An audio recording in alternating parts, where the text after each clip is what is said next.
नमस्कार।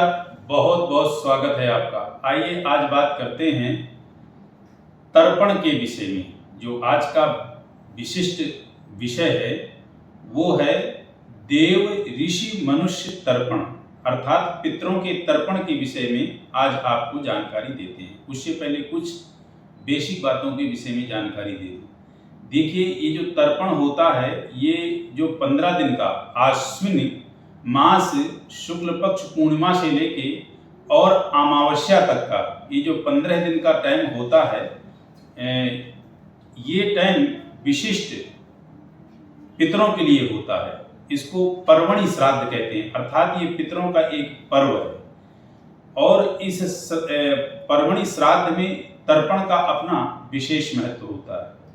तो तर्पण, देव तर्पण, ऋषि तर्पण, पितृ तर्पण।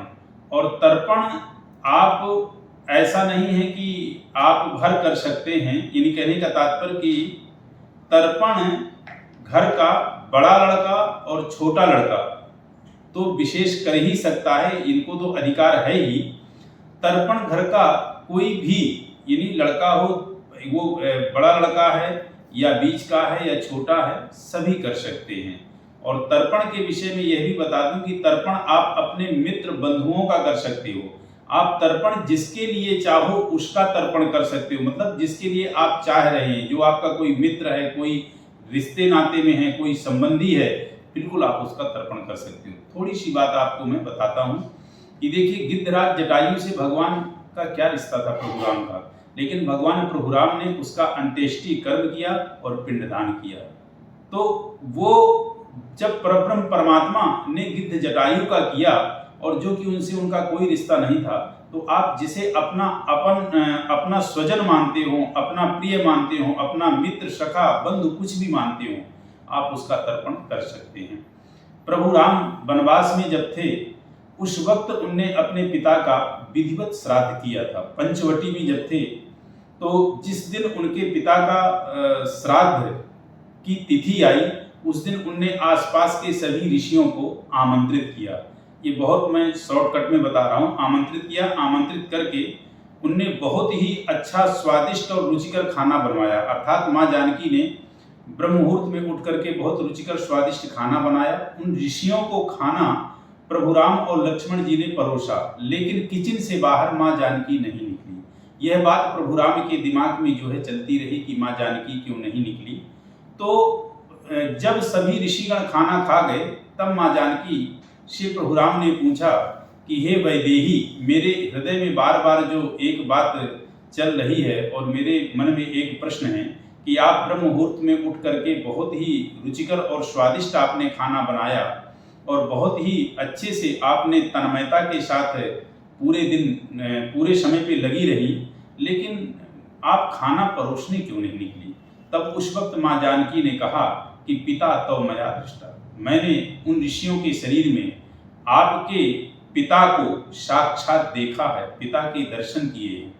यदि मैं मलिन और फटे हुए वस्त्रों में आपके पिता के सामने जाती तो शायद हो सकता है कि वो मारे उसके काहली के और मारे उसके जो है लज्जा के, वो हो सकता है कि खाना ना खाते, वो पूरी तरह से तृप्त होकर के आपका ये श्राद्ध ग्रहण ना करते। तो देखिए, ऐसा है कि परब्रह्म परमात्मा ने वन में तक श्राद्ध किया है, जो कि वहां उनके पास कुछ खास व्यवस्था नहीं थी। क्यों? क्योंकि श्राद्ध बहुत थोड़े से चीजों में किया जा सकता है। श्राद्ध का मतलब होता है श्रद्धा। श्रद्धा शब्द से ही आपकी श्राद्ध से ही श्रद्धा शब्द की उत्पत्ति है, और जैसी आपकी श्रद्धा है उसी प्रकार देवताओं को आपका वह श्राद्ध स्वीकार है। तो एक श्राद्ध हुआ। दूसरा, तर्पण के विषय में आज मैं विशेष आपको जानकारी दूंगा कि तर्पण की क्या विधि है, तर्पण कैसे करना चाहिए, देवताओं को, ऋषियों को और अपने दिवंगत पितरों को कैसे तर्पण करना चाहिए। ये गंगा जल है, जल में इसको मिश्रित करेंगे। ये गाय का दुग्ध है, दुग्ध को जल में मिश्रित करेंगे। ये अक्षत हैं जिनसे देवताओं का जो है तर्पण होगा। ये जौ हैं जिनसे ऋषियों का तर्पण होगा। ये तिल हैं जिससे पितरों का तर्पण होगा। ये सफ़ेद पुष्प हैं जो उसमें मिलाए जाएंगे। ये आपकी पहनने की पैती हैं और ये कुशा है आपका। तो देखिए जो जौ है, जौ से पितरों का तर्पण होता है। जो अक्षत है, अक्षत से देवताओं का तर्पण होता है। अक्षत का मतलब होता है अक्षत, अक्षत के द्वारा की गई पूजा या किया गया तर्पण या किया गया कोई भी पुण्य कार्य है वो कभी क्षय नहीं होता, अर्थात वह अक्षय हो जाता है, अजर हो जाता है। वह बहुत ही अत्यधिक हमें जो है जन्म जन्मांतरों के लिए चिरकाल पुण्य फलदायी होता है। तिल के विषय में और कुशा के विषय में देखिए, तिल जो है भगवान विष्णु के पसीने से उत्पन्न हुआ और कुश जो है उनके रोम है, कुशा उनका रोम है। और गंगाजल भगवान विष्णु के दाएं अंगूठे से ब्रह्मा जी ने कमंडलू में अपने जो है उनका अंगूठा धुला था। ये तभी की घटना है जब भगवान विष्णु ने वामन अवतार लेके और बलि से 3 पग धरती दान मांगी थी। तो इस विषय में आप जान गए। अब मैं इसके बाद आपको सीधे तर्पण से जोड़ता हूँ और तर्पण में सीधे आपको ले चल के तर्पण करके बताता हूँ कि ऐसे इस तरह से तर्पण किया जाता है। ओम अपवित्र पवित्रो वा सद्भावस्थंगतो विवा स्मरेत् पुंडरीकाक्षं सभायाभ्यंतर शुचि। ओम पुंडरीकाक्षः पुनातो पुंडरीकाक्षः पुनातो श्रीराक्षम्या। ओम केशवाय नमः, ओम नारायणाय नमः, ओम गोविंदाय नमः, माधवाय नमः। हस्तो प्रक्षाल्य ओम पृथ्वी त्वया धृता लोका देवी त्वं विष्णुता त्वं च धारय मां देवी पवित्रं कुरु चासनं पवित्री धारणम। फिर ऐसे आप पवित्री का धारण करें। ओम पवित्रेस्तो वैष्णव्यो शवितृपः प्रसव उत्पन्नामिक्षद्रेण पवित्रेण सूर्यस्य रश्मिभिः तस्य ते पवित्रपते पवित्रपो पुने तक्षके यम्मा चिद्रूपिणी महामाये दिव्यतेजास्मन्विते तिष्ठ देवी स्कावंदे तेजो वृद्धिं कुरुष्व मे। ऐसे आप अपना शिखाबंधन कर लें। शिखाबंधन मानस्तो के तनये मान आयु मानव गोकु मानव अश्वे कुरिका मानव वीरन्न द्रभामिनो पदिरिहमंतः शतमित्वा हवामहे। हरि ओम मा हरि ओम मा चिद्रूपिणी महामाये दिव्यते तिष्ठदेवी स्कावंदे तेजो वृद्धिं कुरुष्व मे। प्राणायाम, ऐसे प्राणायाम करें।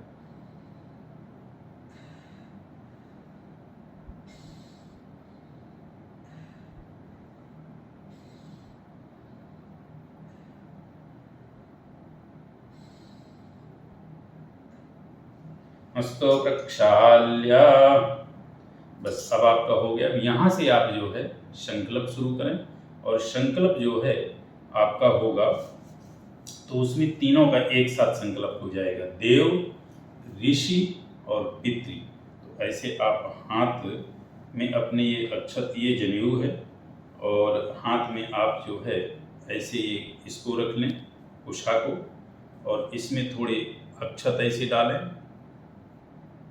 ऐसे डाल करके और फिर संकल्प करें ऐसे संकल्प।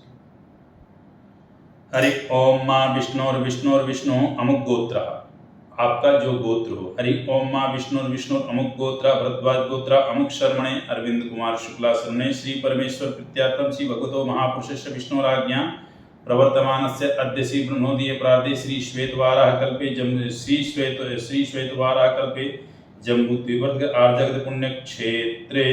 अब आप जहाँ जिस क्षेत्र में हैं उस क्षेत्र का आप नाम लेंगे। शुभ संवत्सरे, और संवत्सर भी हर साल चेंज होता रहता है।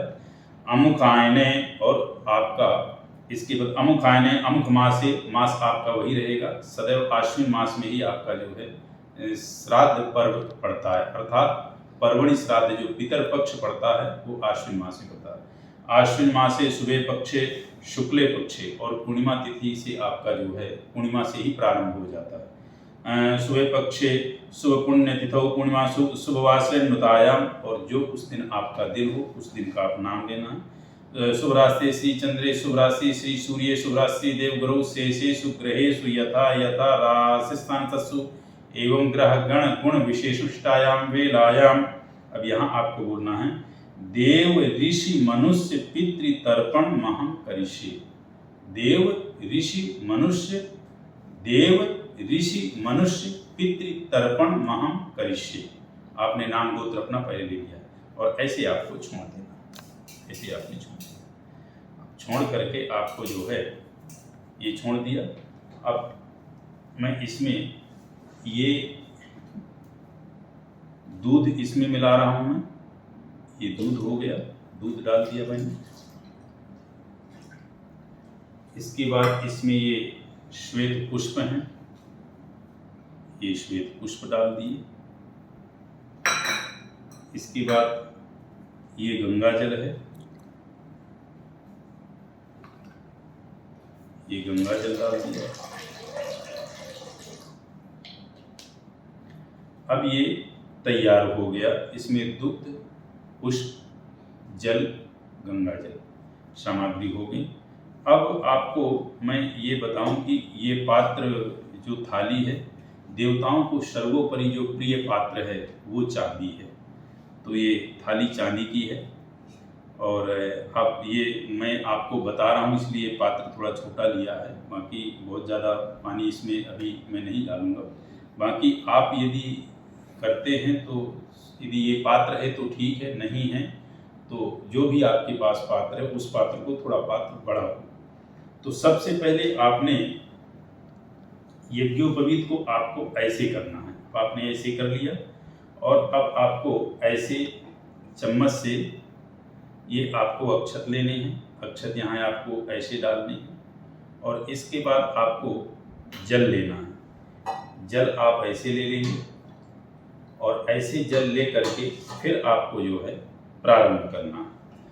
तो ये मैं आपको बता दूं कि सबसे पहले जो अपन प्रारंभ करते हैं उसमें तीर्थों का तर्पण सबसे पहले आता है। तो जिसके विषय में बोलते हैं कि ब्रह्मादय सुरा सर्वे ऋषिया पितरस्ता आगच्छन्तु महाभागा ब्रह्मांडो दर्वर्तिना। तो तीर्थों का जो तर्पण होता है वो 9 बार होता है। तो 9 बार होने में आपको मैं सिर्फ एक बार करके बता रहा हूँ। इसी तरह आप जो है, मैं एक बार कर रहा हूँ, आपको इसी तरह 9 बार करना। तो जो आप तीर्थ में सबसे पहले बोलेंगे वो तीर्थानि तृप्यन्ताम, तीर्थानि तृप्यन्ताम। तो आपको ऐसे बोलना है और ऐसे डालना है अग्रभाग से। अब ये अग्रभाग से क्यों डालना है इसका मैं बता दूं कि ये जो हथेली है ये देव तीर्थ है और ये देव तीर्थ है। हथेली का जो ये भाग है ये ऋषि तीर्थ है और जो हथेली का ये भाग है ये पितृ तीर्थ है। देव, ऋषि और पितृ, इस तरह से। तो देवताओं को जो डालेंगे वो इस भाग से डालेंगे। तो अभी आपने ये समझा कि तीर्थानि तृप्यताम, आप तीर्थों को जो है 9 बार डालेंगे। फिर इसी प्रकार देव तर्पण करेंगे। तो देव तर्पण में सबसे पहला आप जो डालेंगे वो डालेंगे आप जो है एक बार, जैसे मैं एक बार करके बता रहा हूं, और आपको फिर 29 बार डालना है। तो 29 बार आप इसी प्रकार डालोगे, ब्रह्मा तृप्यन्ताम, ऐसे एक बार ही डालना है ब्रह्मा तृप्यन्ताम। यहाँ पे तीर्थ में भी एक बार ही डालना है। तो इस तरह से आप 29 बार डालोगे, जैसे ब्रह्मा तृप्यन्ताम, विष्णु तृप्यन्ताम, रुद्र तृप्यन्ताम, प्रजापति तृप्यन्ताम, इस तरह से 29 बार है। ये हो गया देव तर्पण। इसी पोजीशन पे ऋषि तर्पण कुछ विशिष्ट ऋषि हैं, और वो कुछ विशिष्ट ऋषि कौन हैं?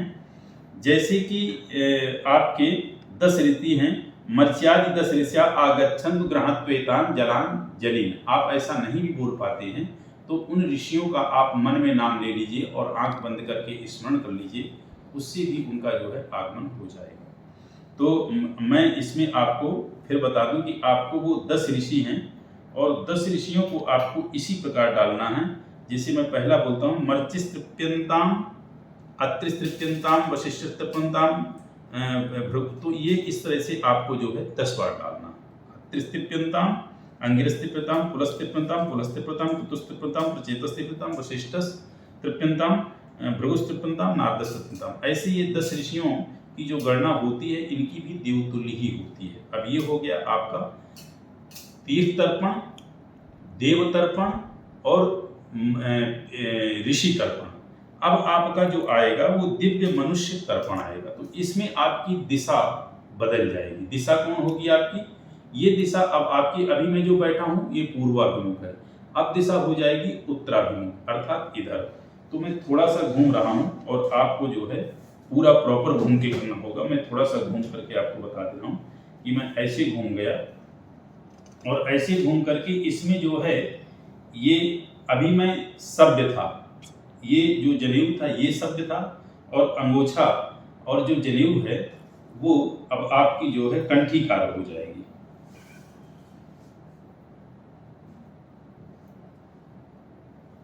ऐसे कंठी कार आप जो है कर लेंगे ऐसे। तो ऐसे कंठी कार जनेऊ हो गया और ऐसे आप हो गया। अब इसमें जो है आपके जो ऋषि हैं उन ऋषियों को जौ डलेगा और जौ से आप तर्पण करेंगे और ये आपका जो जनेऊ है, जनेऊ आपका ऐसे हो जाएगा। तो आप ऐसे देंगे। इसमें जो है सनकादयः सप्तमुनिया आगच्छन्तु गृहात्वेतान् जलांजलि। तो इसमें जो है आपका प्रारंभ होगा, इसमें 7 हैं और इसमें 2-2 बार डालेंगे और इसमें आप ऐसे बोलेंगे सनकस्तृप्यन्ताम, एक ही बार डाल के ऐसे हाथ हिलाएंगे, 2 बार हो जाएगा। सनकस्तृप्यन्ताम, सनन्दस्तृप्यन्ताम, सनातस्तृप्यन्ताम। तो ऐसे ये जो 7 हैं, 7 में आपको 2-2 बार डालना है, तो 7 दूनी 14 हो जाएंगे। तो यहाँ पे 14 बार आपको जो है डालना है। ये हो गया कंठीकार उत्तराभिमुख ऋषियों का, दिव्य मनुष्यों का हो गया। अब आपको दिव्य मनुष्य पितृ तर्पण का हो गया। तो इसमें आपका जो है दक्षिणाभिमुख हो जाएगा। दक्षिणाभिमुख होने के लिए फिर आप समझने कि मैं ऐसे हो गया और ऐसे होने के बाद जो है इस तरह से घूम गया और थोड़ा सा मैं घुमा रहा हूँ ताकि आप जब करें तो प्रॉपर पूरी तरह से हो जाएगी।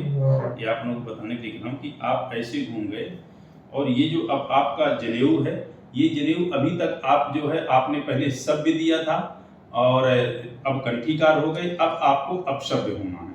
तो अपशब्द में अंगोछा भी इधर रहेगा और जनेऊ भी इधर इस कंधे में आ जाएगा, यानी बाएं कंधे में जनेऊ भी आ जाएगा और बाएं कंधे में अंगोछा भी रहेगा। तो ऐसे आपका अब आ गया। अब आप जो देंगे वो आप जो है जो आपके दिव्य मनुष्य पितृ तर्पण है आप उनको देंगे। और वो किस तरह से कैसे हैं, वो ऐसे हैं कि आप इनके विषय में कहते हैं कव्यावाड वाणला देव दिव्य पितर आगच्छन् गृहत्वेतान् जलांजलि। तो इसमें अब आप अभी तक तृप्यताम था, अब आपका जो है यहाँ से जो आप प्रारंभ करेंगे वो तस्मै स्वधा नमः, तस्मै स्वधा नमः ये पितरों के लिए होगा। और दिव्य मनुष्य पितृ तर्पण में ये भी आते हैं। तो इसमें कव्यावाड मंडलस् तृप्यन्ताम, इसमें आप जो लेंगे वो लेंगे तिल, यहाँ से तिल का होगा। ये दिशा अपनी बन जाएगी दक्षिण, ठीक है। तो अब आपने यहाँ पे कव्यावाड वाणलस्तृप्यतामिदं तिलकोदम तस्मै स्वधा नमः ऐसे करके, और यहाँ पे आपको 3 बार छोड़ना। ये जो तर्जनी है अंगूठा है इस बीच से जाना चाहिए और 3 बार आपको तस्मै स्वधा नमः, तस्मै स्वधा नमः, तस्मै स्वधा नमः ऐसे 3 बार करके छोड़ना। तो ये आपके दिव्य पितृ तर्पण हो गए। अब इसके बाद यमादि तर्पण होगा और यमादि तर्पण भी आपका जो होगा वो 14 होंगे, ठीक है। इसमें भी आपको मैं बता दूं कि इसमें 3-3 बार करके बोलेंगे और ये आपके दिव्य मनुष्य जो आपका दिव्य मनुष्य पितृ तर्पण है ये 21 बार होगा। क्यों? क्योंकि ये 7 हैं। तो 7 दूनी 14, 7 21, ये 21 बार होगा। अब इसके बाद यमादि तर्पण है। तो यमादि तर्पण में ये जो हमारा बायां पैर है इस घुटने को मोड़ के फिर देंगे, दिशा यही रहेगी दक्षिण, ठीक है। तो इसमें जो है आप ऐसे होके ये अपना पैर, ये बायां पैर मैंने मोड़ लिया, ये पैर मुड़ गया और बायां पैर मोड़ने के बाद ऐसे ही आपको तिल से ही देना है। ये तिल ले लेना है और तिल लेकर के आपको ऐसे ही देना है, ऐसे। इसमें आपको बोलना है यमादि चतुर्दश देवा आगच्छन्तु गृहत्वेतान् जलांजलि। ऐसा बोलने के बाद आपका जो पहला है जिसे यमाय नमः ऐसे डालेंगे, फिर बोलेंगे यमाय नमः, यमाय नमः, यमाय नमः, धर्मराजा नमः, धर्मराजा, धर्मराजा, धर्मराजा। तो ऐसे करके आपको 14 बार जो बोलना है, तो 14 बार 3-3 बार बोलना है। तो 14 दूनी 28, 14 × 3 42 बार हो जाएगा, यानी 42 बार। ये यमादि तर्पण है। इसके बाद अब आपका शुरू होता है पितृतर्पण, अर्थात यहाँ से आपके पिता का तर्पण शुरू होता है। तो इसमें आपको थोड़ा सा मैं समझा दूं कि यहाँ की स्थिति ऐसी है कि सबसे पहले जो आप तर्पण करेंगे वो तर्पण अपने पिता का करेंगे, पिता के बाद फिर पिता के बाद अपने आप जो है दादा का करेंगे, यानी पिता के पिता का, फिर उसके बाद आप पिताजी के दादा का करेंगे, यानी परदादा, आप अपने परदादा का, पिता, पिता के बाद पिता दादा, उनके पिता परदादा हो गए। ठीक, तो उसमें आपको क्या बोलना है, उसमें वैसे हालांकि मंत्र आदि सभी होते हैं, बोले जाते हैं, लेकिन आप अपनी व्यवस्था के हिसाब से, आप अपनी नॉलेज और ज्ञान के हिसाब से प्रयास करें। और इसमें आपका जो है मैं पहला एक जो है बोल के बता दे रहा हूँ। जैसे पहला मंत्र हुआ उदीरता मावरा उत्परासा उन्मध्यमः पितरः सौम्यसः आसुम ययुराव्रकारितज्ञास्ते नो वन्तु पितरो हवेषु अमुक गोत्रः। अब आप जो है गोत्र का नाम लें, अमुक गोत्रः अस्मत् पिता, अपने पिता का स्मरण करें, बिल्कुल बहुत अच्छे से उनका स्मरण करें, अस्मत् अपने पिता का स्मरण करें, हवेषु अमुक गोत्रा अस्मत् पिता अमुक सर्वणे, और उनका नाम ले मन में, और वैसे बोल भी सकते हैं नाम, वसुस्वरूपस्तृप्यतामिदं तिलकोदम तस्यै स्वधानमा, ऐसे करके तस्यै स्वधानमा तस्यै स्वधानमा तस्यै स्वधानमा 3 बार आपको जो है डालना है।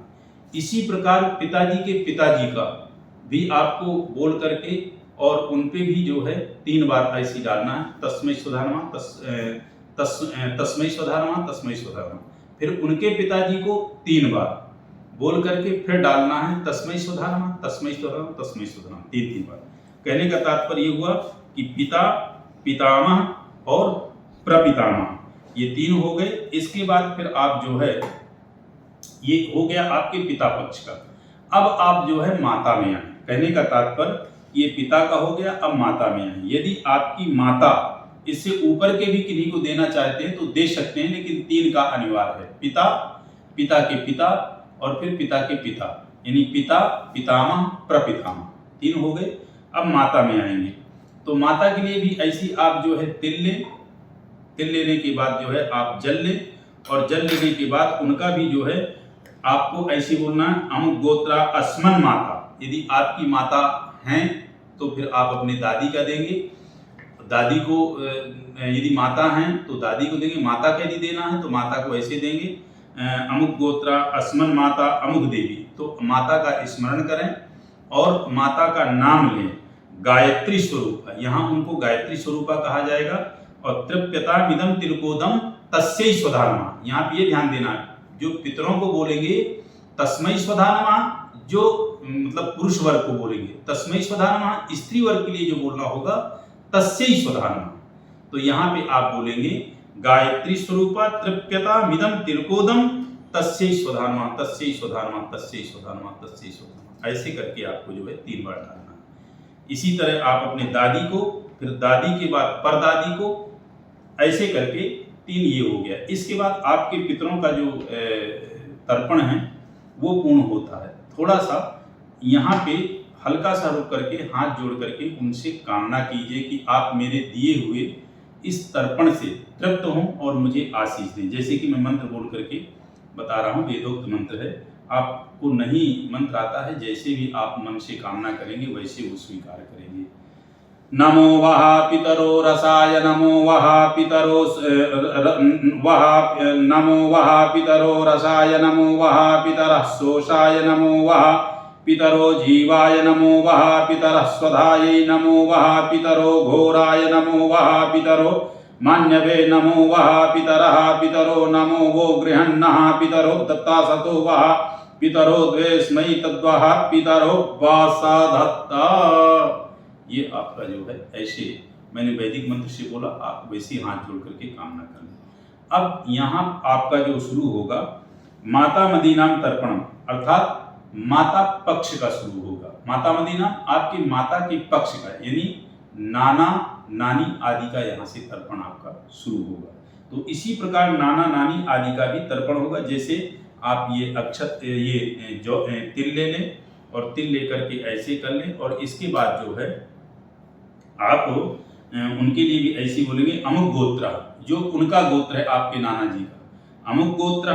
जैसे मैं अब इसमें बोल दूं, जैसे अमुक गोत्र उपमन गोत्र अस्मन मातामहो बाबूलाल शर्मणे वसुस्वरूपा तृप्यता मिदम तिलकोदम तस्मै स्वधारमा, तस्मै स्वधारमा, ऐसे आप बोलेंगे। इसके बाद इसी तरह आपको जो है अमुक गोत्र अस्मत् माता महो अमुक शर्मा आदि स्वरूपा तृप्यताम तिलकोदम तस्मै स्वधारमा, जैसे कि इनके पिता का, जो इनके पिता हैं यानी हमारे जो आपकी माता हैं, माता के दादा, ठीक। उसके बाद अमुक गोत्र अस्मत् वृद्ध माता महो, फिर उनके जो पिता हैं अर्थात हमारे मतलब आपके जो माता हैं, माता जी के परदादा, इसी प्रकार उनको देंगे। फिर उसके बाद जो है उसी पोजीशन पे आप अपने नानी को देंगे, और उसी स्थिति में नानी के जो है तो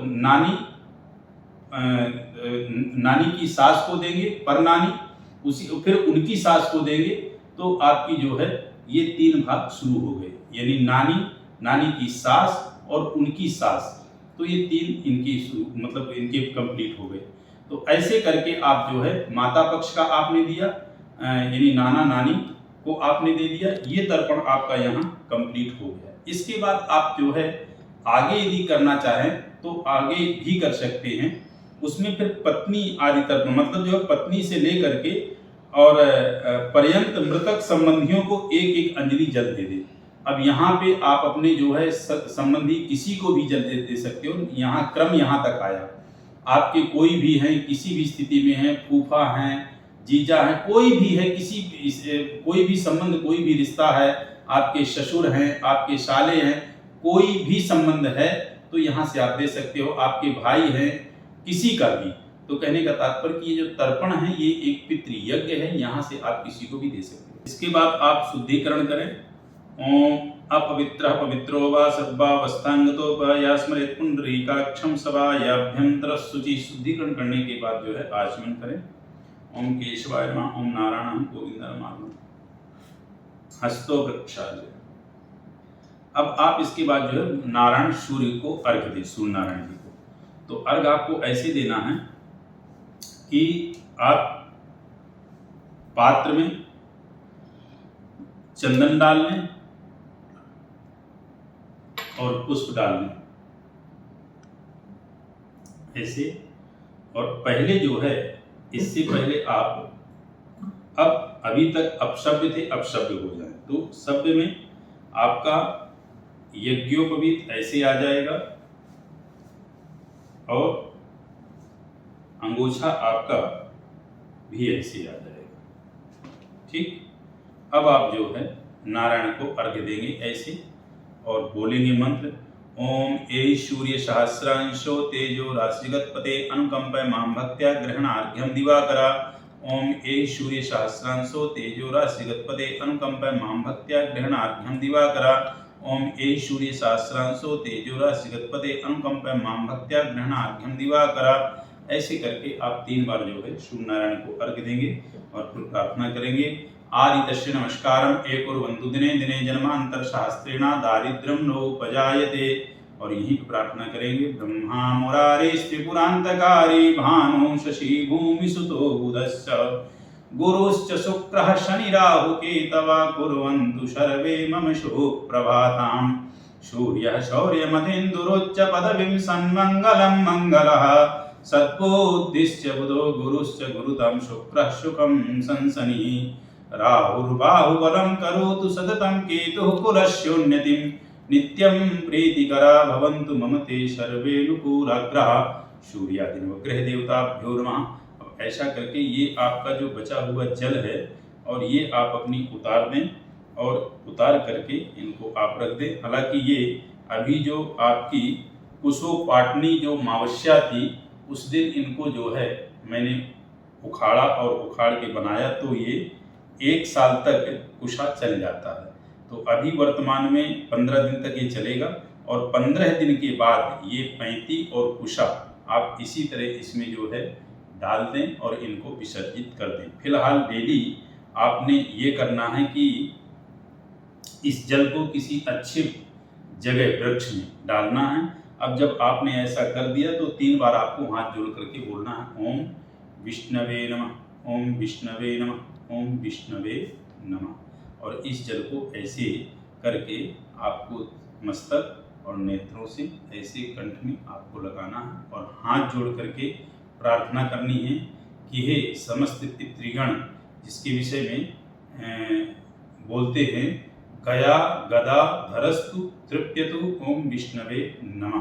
अर्थात गया आदि जगह में भी जो हमारे पितृदेवगण आदि किसी प्रकार से कहीं भी भटक रहे हैं, किसी पोजीशन से भी वो पीड़ित हैं, तो आप मेरे इस तर्पण से तृप्त हों। किसी भी प्रकार का मेरे जीवन में आप का अरिष्ट यदि है, यानी कोई पितृदोष से मेरे घर में पीड़ित है या मैं पीड़ित हूँ या कोई भी परिवार में पीड़ित है, तो वह पितृदोष से आप हमें छुटकारा दें और हम पर प्रसन्न हों।